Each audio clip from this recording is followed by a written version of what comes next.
Transverse vibration of string. और string में हम लोगों ने देखा इसमें एक स्ट्रिंग है which is fixed at both ends and this is undergoing transverse vibration, nodes and antinodes are form.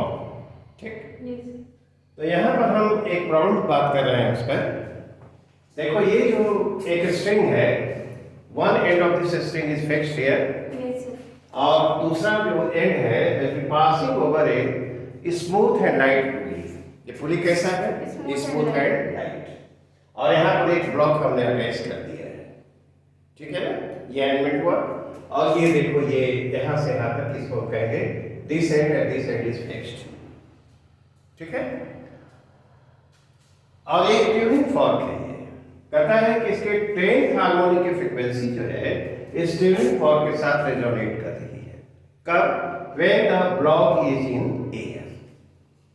जब ब्लॉक एयर में है the frequency of the 10th harmonic resonates with the tuning fork। मैंने उसकी जो 10th harmonic की frequency है वह tuning fork की फ्रीक्वेंसी के इक्वल है, right. Now the block is completely emerge in water. इसको वाटर में जब कंप्लीटली इमर्ज कर दिया जाता है तब इसके जो 11th हार्मोनिक की फ्रीक्वेंसी इसके साथ रेजोनेट करती है। तो पूछता है कि इस ब्लॉक की स्पेसिफिक ग्रेविटी क्या होगी? Specific gravity density divided by density of water.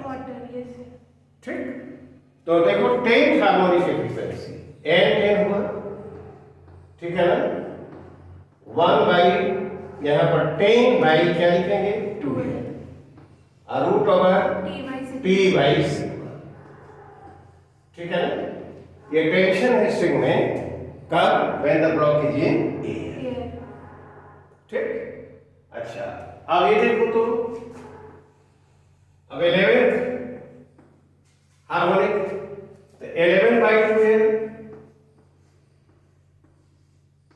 अब जब इसको हम इमर्ज कर देंगे तो इसमें जो टेंशन है स्ट्रिंग में दैट चेंज, और चेंज टेंशन मान लेते हैं क्या है? डी डैश, ठीक है ना। लेंथ में कोई चेंज नहीं, सिग्मा में कोई चेंज नहीं। जब उसको हम वाटर में कंप्लीटली इमर्ज कर देंगे तो टेंशन में चेंज होगा। तो ये यहाँ पर हम लिखा टी डैश बाई क्या? सिग्मा, ठीक है ना। और ये दोनों फ्रीक्वेंसी इसके साथ रेजोनेट कर रही है, यह भी और यह भी, तो दोनों क्या होंगे? आपस में इक्वल होंगे। फिर हम कहेंगे n10 और n11, ठीक है ना। ये दोनों फ्रीक्वेंसी इसके साथ रेजोनेट कर रही है, माने इक्वल हो गई। कहाँ? 10 बाई 2l क्या root over t by sigma, क्या लिख सकते हैं? 11 बाई 2l root over t dash by sigma, क्या। और इसको हम लिखें 10 बाई 11 स्क्वायर कर दिया जाए इसका, नहीं तो क्या ये टी डैश बाई टी हो जाएगा? यस, ठीक है ना, टी डैश बाई टी। अब टी देखो क्या है, जब एयर में है तो डब्ल्यू और ओवर टी और T is equal to W, क्या when the block is in air. Yes, और जब वाटर में हमने इमर्ज कर दिया है तब क्या होगा? देखो डब्ल्यू तो नीचे और ऊपर टेंशन टी डैश और फिर क्या ये पॉइंट, तो ये यहाँ पर टी डैश जो होगा वो क्या होना चाहिए? W minus B. क्या ये बात होगी? बोलो। Yes sir. तो हम यहाँ पर क्या लिख सकते हैं? 100 बाई 121, क्या, and this is equal to W minus B by क्या?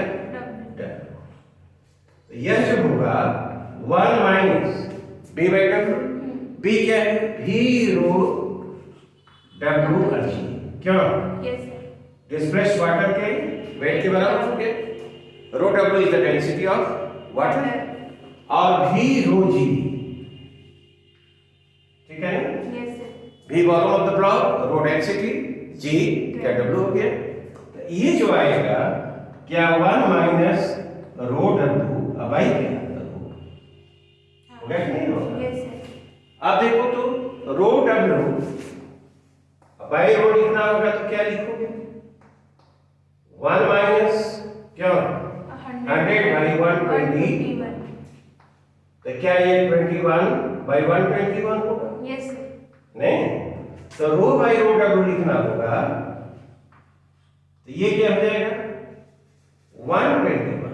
121 हाँ, 121/21, और यही कुछ और नहीं, ये रो यस होगा। Yes sir. Specific gravity density divided by density of क्या? वाटर। तो क्या ये rho by rho S rho W होगा? This will rho S, this is the specific gravity. 121/21, this should be equal to 5.76. 5.76, 5.76, ठीक है ना? तो ये जो ब्लॉक है उसकी स्पेसिफिक ग्रेविटी यह होनी चाहिए।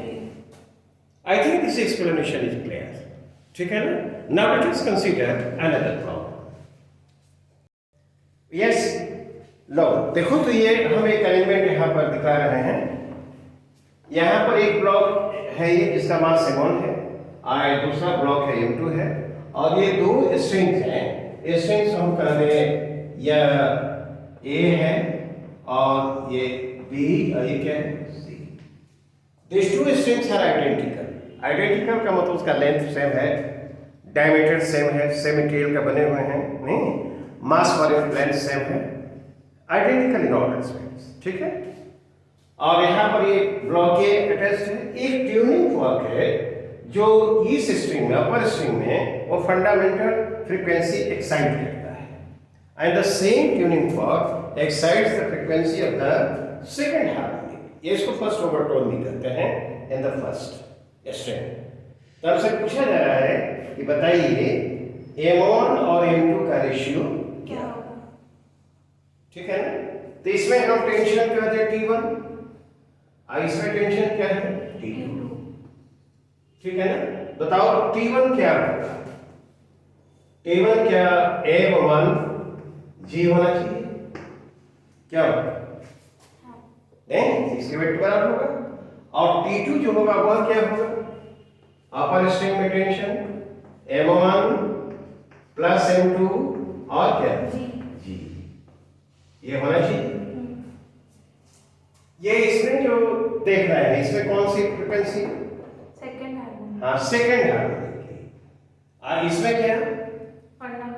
फंडामेंटल फ्रीक्वेंसी ऊपर वाले है। तो ऊपर वाले में फंडामेंटल फ्रीक्वेंसी हम लिखे हैं तो n1 लिख दिया जाए, ठीक है कि नहीं? तो ये फंडामेंटल तो 1/2L और रूट ओवर T2 है ना? तो T2 की जगह क्या लिखेंगे? m1 प्लस m2, और बाई यहाँ पर m1 m2 G, अब बाई क्या होना चाहिए? सिग्मा होना चाहिए ना?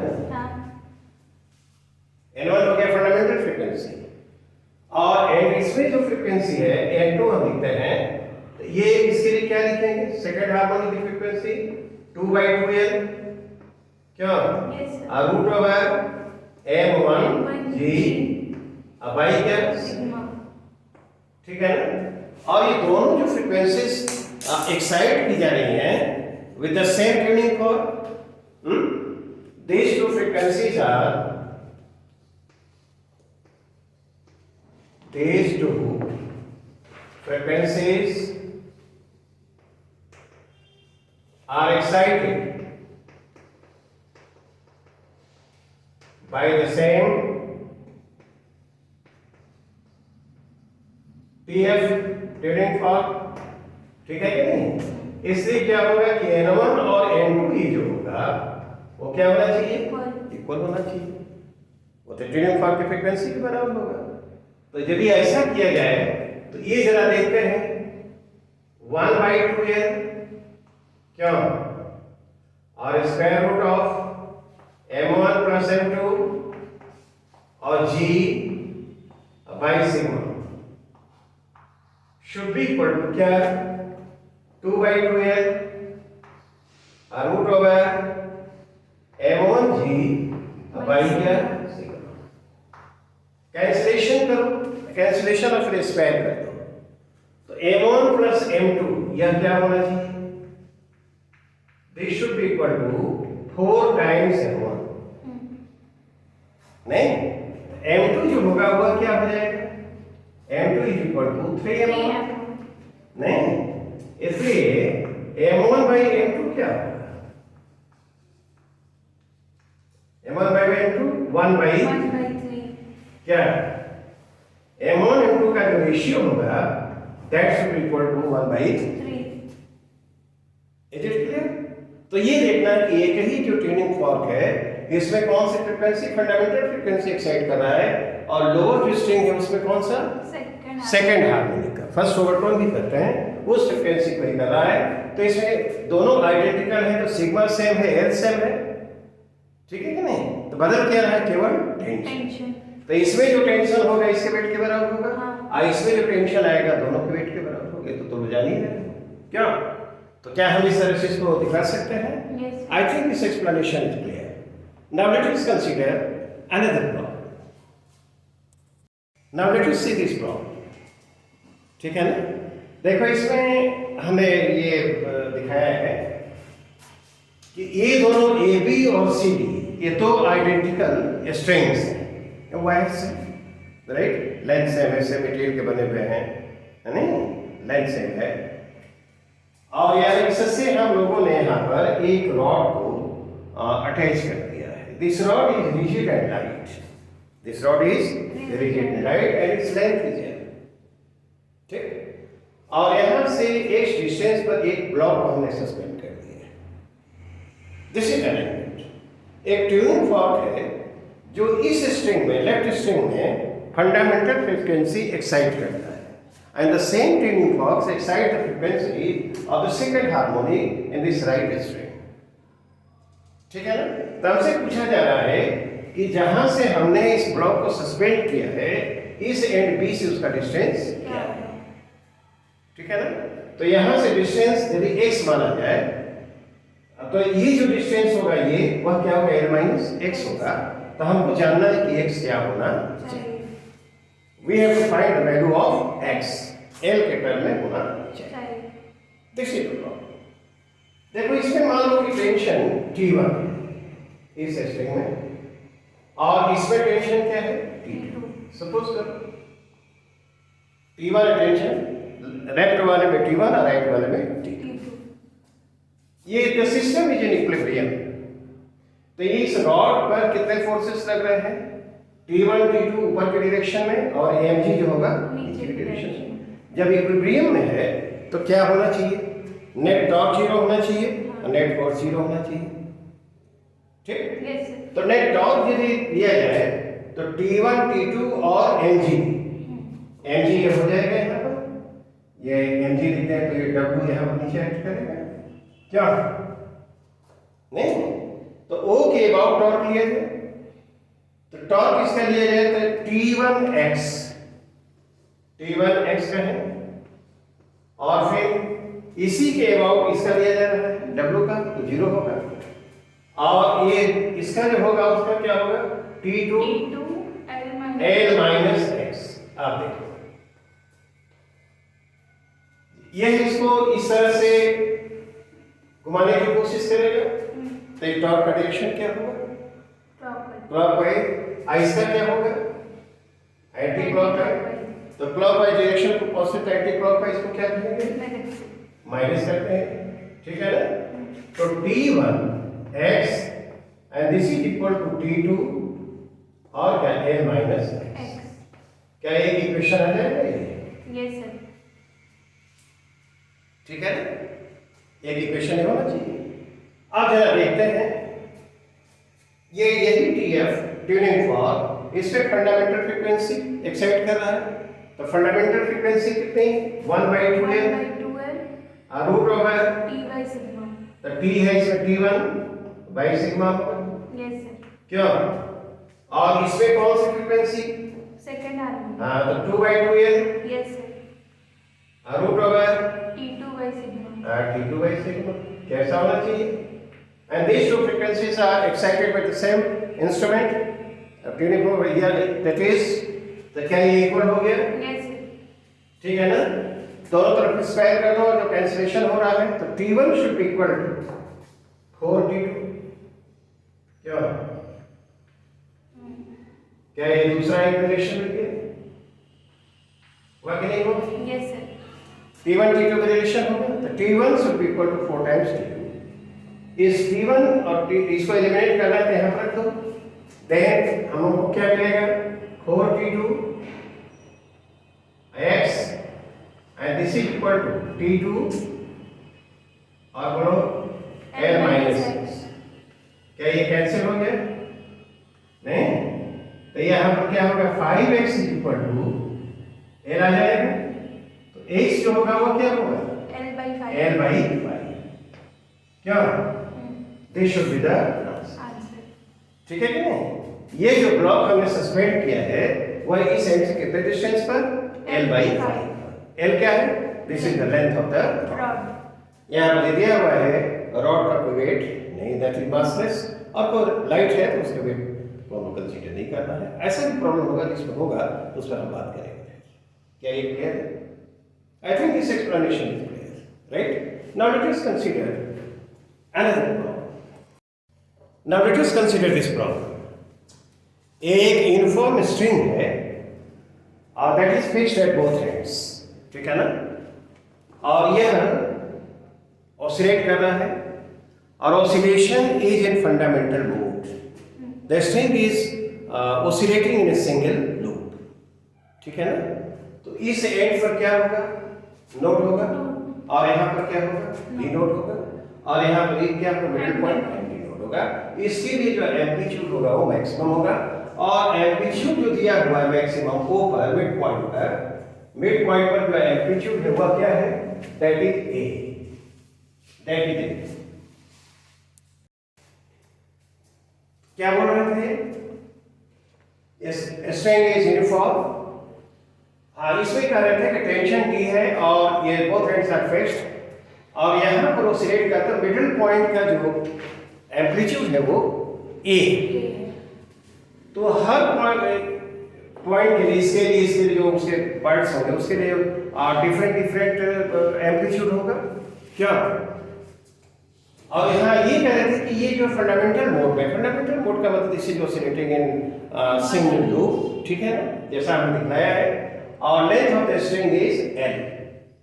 तो दो चीजें दी हुई हैं, टेंशन T दिया हुआ है, लेंथ L दिया हुआ है, और मिडिल पॉइंट का जो एम्पलीट्यूड है वो A दिया हुआ है।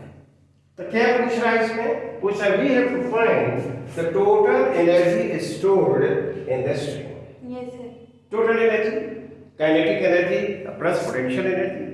तो देखो यहाँ पर एक एलिमेंट हम कंसीडर करें, ये इसका एलिमेंट dx है, और यहाँ से कितना डिस्टेंस पर? x डिस्टेंस, ठीक है ना? स्टेशनरी वेव के लिए इक्वेशन हम लोगों ने देखा था, y इक्वल टू क्या? ये a sin kx across omega, और ये लिखेंगे तो a डैश नहीं और cos ओमेगा a डैश हुआ वह क्या है? एम्पलीट्यूड है a sin kx, ठीक है? तो एम्पलीट्यूड जो होगा वाइब्रेशन का वह x के साथ वेरी करेगा। तो स्ट्रिंग का डिफरेंट जो पार्ट है वो डिफरेंट एम्पलीट्यूड के साथ क्या करेगा? तो इसके लिए हम लोग कंसीडर करेंगे, तो इसके साथ टोटल एनर्जी कितनी होगी? तो एक सिंपल हार्मोनिकली ऑसिलेट करेगा ऐसे, और ये जो यहाँ पर इसका एम्पलीट्यूड होगा वह that is equal to a dash a sin kx, ठीक है ना? Mass of the element, mass of the element, यदि उसको हम bm कहें तो यह क्या होना चाहिए? सिग्मा और dx होगा, ठीक है ना? और ये ऐसे ऑसिलेट कर रहा है, तो टोटल एनर्जी इसके साथ जो होगी, total energy of this element, इस एलिमेंट की टोटल एनर्जी हम लिखें तो वह dE लिखते हैं, तो हाफ मास dm नहीं a स्क्वायर ओमेगा स्क्वायर, तो ओमेगा स्क्वायर हो गया और ए स्क्वायर इसका एम्पलीट्यूड ए डैश लिखा है इसका स्क्वायर। ठीक है। सेकंड हार्मोनिक मोशन में कोई पार्टिकल हो तो उसकी जो टोटल एनर्जी होती है half M omega square A square. तो हाफ मास ओमेगा स्क्वायर और this is the amplitude of the oscillation.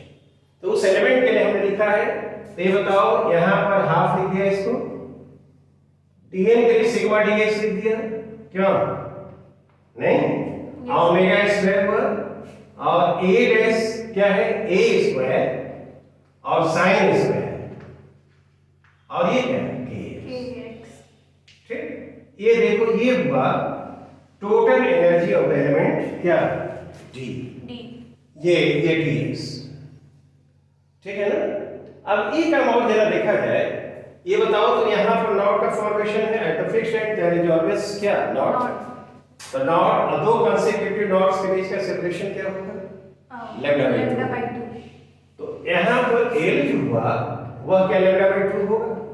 Yes sir. तो जो लैम्डा है वो कितने बराबर होगा 2l होना चाहिए, एक चीज हो गई। और k जो होता है k वो 2 pi by lambda. Yes sir. तो यह क्या आएगा k की जगह 2 पाई और लैम्डा की जगह 2l। हां क्यों, ये पाई बाई क्या होगा l। इस रिलेशन की जरूरत हमको पड़ेगी तो उसको हम लोग लिखेंगे।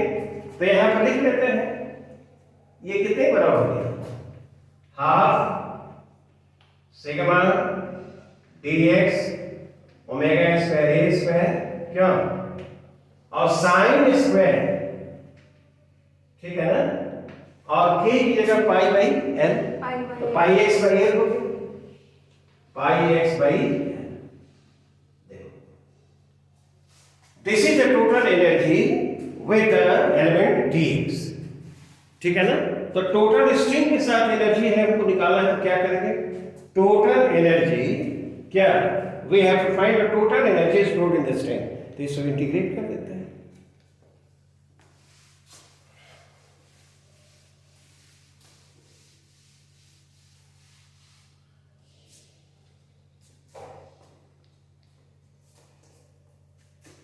टोटल एनर्जी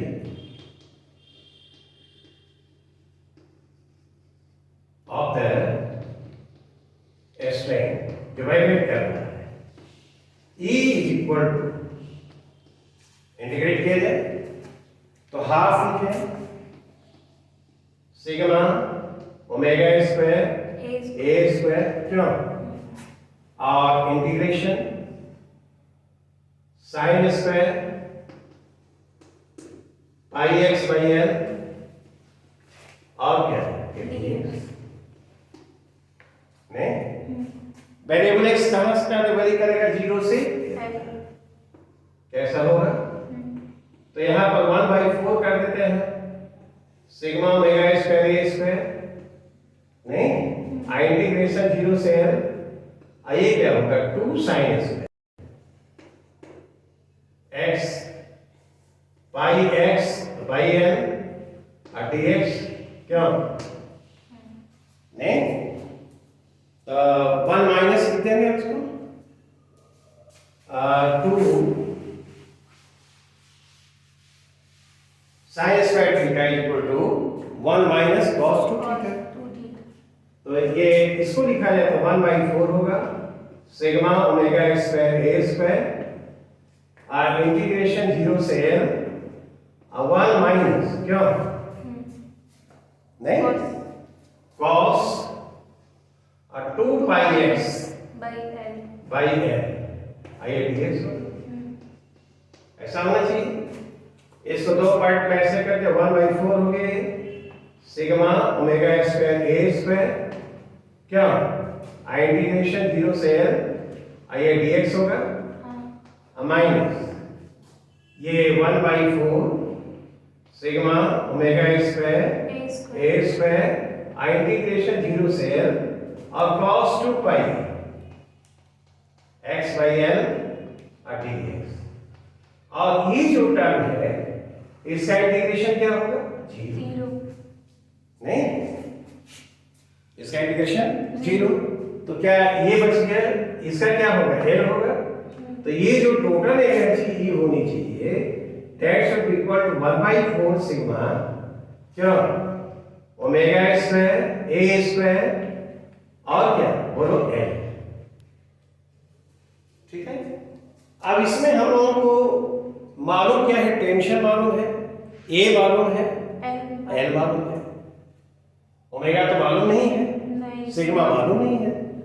तो यहाँ पर ये जो एक्सप्रेशन है उसको हमको जो नोन क्वांटिटीज है उनके टर्म में लाना चाहिए। तो उसके टर्म में लाने के लिए हम जरा एक काम करते हैं, ये देखो तो v इक्वल टू क्या होता है, √T/σ ओमेगा बाई के होता है पहले में। नहीं, ओमेगा बाई के ये रूट होगा T/σ। ठीक है ना। तो ये काम करते हैं, स्क्वायर कर दो तो ओमेगा स्क्वायर सिग्मा जो होगा this should be equal to k square T. T तो दिया ही हुआ है। तो ये के स्क्वायर के कितने बार आ रहा था,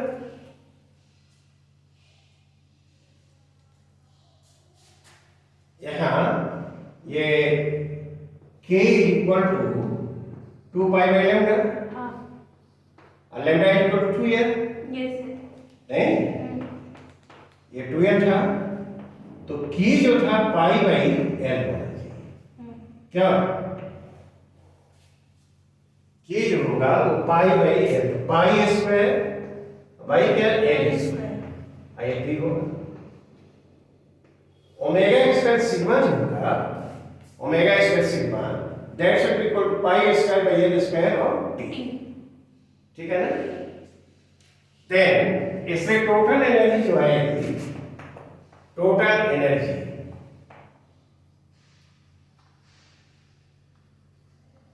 ई कितना हो जाना चाहिए, 1/4 सिग्मा ओमेगा स्क्वायर की जगह क्या लिखें, pi square T, pi square T by क्या एल नहीं, और ए स्क्वायर तो ओमेगा स्क्वायर की जगह तो लिख दिया ये सिग्मा ओमेगा स्क्वायर है या पाई स्क्वायर एल है। ये जो आएगा एक एक तो कैंसिल हो गया, तो pi square A square T by 4 L, ये आंसर होना चाहिए क्या। ठीक है ना। तो ये प्रॉब्लम यही था, ये स्ट्रिंग है जिसका लेंथ एल है, of course this string is fixed, ये uniform, both ends are fixed and this is oscillating in a single loop. ठीक है ना। तो इस स्ट्रिंग के साथ जो टोटल एनर्जी एसोसिएटेड होगी वो कितनी होनी चाहिए। तो मिडल पॉइंट का एम्पलीट्यूड दिया हुआ है और टेंशन टी दिया हुआ है, लेंथ ऑफ द स्ट्रिंग दिया हुआ है। तो इस कंडीशन में इसके साथ जो टोटल एनर्जी एसोसिएटेड होगी वो pi square square T by 4, and this is how we can understand or explain this problem. I think this explanation is clear. Okay. Now let us consider another problem. Now let us see this problem. ये string है, ends of the string of length L are fixed. ठीक है ना। तो one end x 0 पर fix है, दूसरा x equal पर length of the string is L। ठीक है। पहले पर जो इक्वेशन है डिस्प्लेसमेंट के लिए दिया है y1 इक्वल टू इतना, और दूसरे के लिए दूसरे एक्सपेरिमेंट में displacement y2 is this much. तो दोनों के लिए एम्पलीट्यूड तो सेम है स्टैंडिंग वेव के लिए, और यहाँ पर ये जो दोनों की फ्रीक्वेंसी ट्रायंगुलर फ्रीक्वेंसी इसकी ओमेगा है और इसके लिए क्या है 2 ओमेगा, राइट। तो टोटल एनर्जी जो स्टोर्ड है फर्स्ट सिचुएशन में वह E1 है और दूसरे में E2 है। तो कहता है कि E1 और E2 में क्या रिलेशन होना है। अभी हम लोगों ने देखा कि टोटल एनर्जी जो एसोसिएटेड है this is equal to 1/4 sigma omega square square. Same string है तो उसके लिए मास पर यूनिट लेंथ और लेंथ ये तो फिक्स हो गया। तो चेंज क्या कर रहा है, ओमेगा और ए दोनों के लिए फ्रीक्वेंसी जो है देखो बदली हुई है ना, यस सर। तो एम्पलीट्यूड तो सेम है, एम्पलीट्यूड भी सेम है। हियर ये सिग्मा और रियल जो हुआ यह क्या हुआ, ये तो फिक्स्ड है, तो E1 बाई E2 क्या होना चाहिए? E1 बाई E2 यदि हम लिखें तो देखो ये सिग्मा और फिक्स हो गया, तो ये ओमेगा 1 स्क्वायर और A1 square should be equal to omega 2 square और क्या A2 स्क्वायर। A2 square. क्या ये रिलेशन होना चाहिए? ओमेगा इसके लिए देखो तो ये ओमेगा है और ये क्या है 2 ओमेगा है, तो ओमेगा 1 ओमेगा ओमेगा स्क्वायर, ठीक है ना, आई 2 ओमेगा का होल स्क्वायर हो गया, और ए स्क्वायर और ए दोनों का तो एम्पलीट्यूड सेम है, हाँ। तो amplitude A square by A A, square. इसके लिए भी एम्पलीट्यूड है और इसके लिए क्या है एम्पलीट्यूड ए है। मतलब पॉइंट को चलो एम्पलीट्यूड मैक्सिमम जो होता है एम्पलीट्यूड ये जो यहाँ पर ऐसे बनेगा ना ये, तो हर पॉइंट पे तो अलग अलग एम्पलीट्यूड होगा, और ये जो सिंगल रूप पे यहाँ पर जो पॉइंट होगा उसके लिए एम्पलीट्यूड जो कि सुपरपोजिशन जो बन रहा है, तो यहाँ पर जो एम्पलीट्यूड हम दिखलाते हैं वो है ये। यहाँ पर एम्पलीट्यूड है, यहाँ पर कंपोनेंट वेव्स के एम्पलीट्यूड का 2 टाइम्स होता है, यस सर। क्या?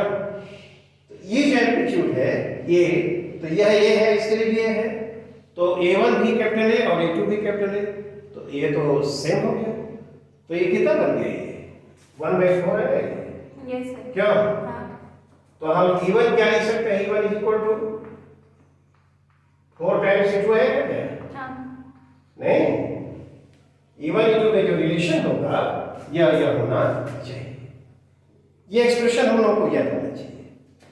1/4 सिग्मा ओमेगा स्क्वायर, ए लेंथ का है, दोनों एंड्स फिक्स्ड है, ठीक है ना, ये ऑसिलेशन अंडरगो कर रहा है, और उसमें फ्रीक्वेंसीज जो ओमेगा एम्पलीट्यूड मास पर यूनिट लेंथ, तो मैंने कहा कि उसमें इक्वेशंस दिए हुए हैं और सेम है, तो उसके लिए सिग्मा और लेंथ तो फिक्स्ड हो गया, और एम्पलीट्यूड भी इसमें देख रहे हैं दोनों के लिए फिक्स्ड है, केवल चेंज क्या किया है E2 is equal to 4 E1 होगा। E2 is equal to 4 E1, ये यहाँ पर E1 E2 बाई इतना है ना, हाँ तो इसको ऐसे करो E2 is equal to 4 E1, बिल्कुल करेक्ट है, यस सर। ये 4 E1 हो जाएगा ना, ये बिल्कुल तुमने ठीक कहा, E2 is equal to 4 E1, I think this is all right, नहीं? तो ये हम लोग को एक्सप्रेशन मालूम हो जिसको हम लोगों ने डिराइव किया था, और उसका सीधा एप्लीकेशन ही करेंगे और सीधा आंसर कर सकते हैं। Is it all right? That's all for today, thank you. Thank you sir.